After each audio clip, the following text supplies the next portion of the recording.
पुण्यात लोकसभेला तिरंगी लढत होण्याची शक्यता आहे। एकीकडे भाजपकडून मुरलीधर मोहोळ यांच्या नावाची घोषणा करण्यात आली आहे। आज पंकजा मुंडे यांनी मुरलीधर मोहोळ यांची भेट घेऊन त्यांना शुभेच्छा दिल्या, तर मनसेला सोडचिठ्ठी दिलेले वसंत मोरे हे सुद्धा निवडणुकीसाठी इच्छुक आहेत। अपक्ष तर अपक्ष, पण मी निवडणूक लढणार असं मत त्यांनी व्यक्त केलंय।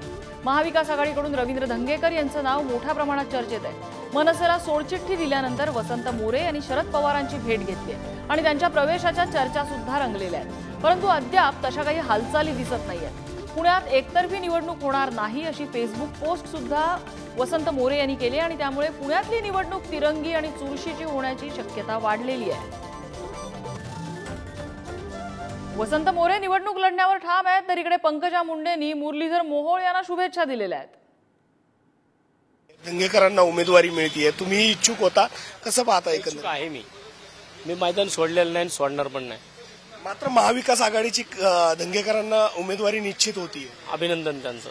मी रवी भाऊचं अभिनंदन करेल की रवी भाऊ 2007ला जेव्हा मी पहिल्यांदा या महानगरपालिकेमध्ये आलो त्यावेळेस पहिल्यांदा रवी भाऊ माझे गटनेते होते आणि 2012ला ज्यावेळेस मी दुसऱ्यांदा निवडून आलो तेव्हा मी त्यांचा गटनेता होतो।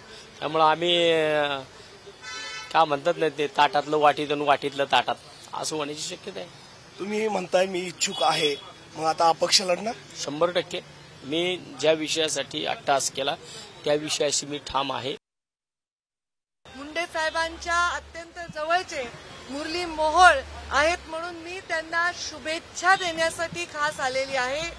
यानंतर मी नगरमध्ये जाणार आहे। आज माझ्या दिवसाची सुरुवात आमच्या माधुरीताईंनी मला ओवाळलं, कारण त्या माझ्या मोठ्या भगिनी आहेत, त्यांनी मला ओवाळून सुरुवात केली आहे। त्याच नात्याने मुरलींची मी मोठी बहीण असल्यामुळे त्यांना शुभेच्छा देण्यासाठी आलेली आहे। मी मनापासून त्यांना शुभेच्छा देते।